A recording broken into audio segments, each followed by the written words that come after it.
Dobroveče. Moje ime je Ivana Milenković, a vi gledate Kulturni dnevnik. Dobrodošli.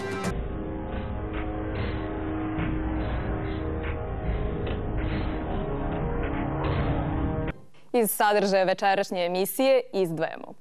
U okviru italijanskog predsjedavanja Savetom Evropske unije, a povodom 100-godišnjice od početka Velikog rata, u Kolarčevoj zadužbini održan je koncert za Evropu sutrašnjice sa orkestrom 100 mladih koji čine najbolji mladi muzičari iz Italije, Slovenije, Austrije, Srbije i Makedonije. Posle premijere u Zagrebu, izložba Estetika nacionalizma, dizajn za turbo folk, gostuje u Mikser House-u. Postavka je istraživački projekat koji razmatra začetke i simboliku folk subkulture u muzičkom izrazu 90-ih na području ex-Jugoslavije. U Galeriji savremene umetnosti u Smederevu otvorena je izložba slika akademika Miće Popovića. Zabranjivana dela poznatog slikara nastala 80-ih godina prošlog veka prvi put su pred smederevskom publikom.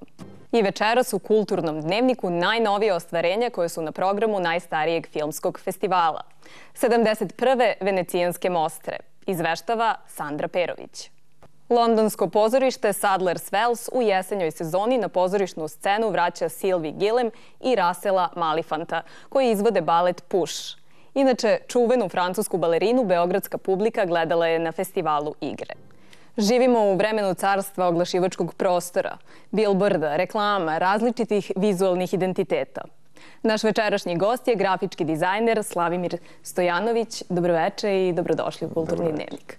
Kako i u kojoj meri grafički dizajn oblikuje naš život? Kada kažete dobar dizajn, šta mislite? Šta je dobar dizajn?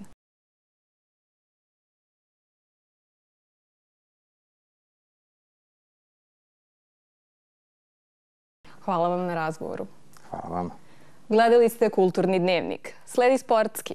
U ime ekipe koja je realizovala večerašnju emisiju želim vam prijatno veče.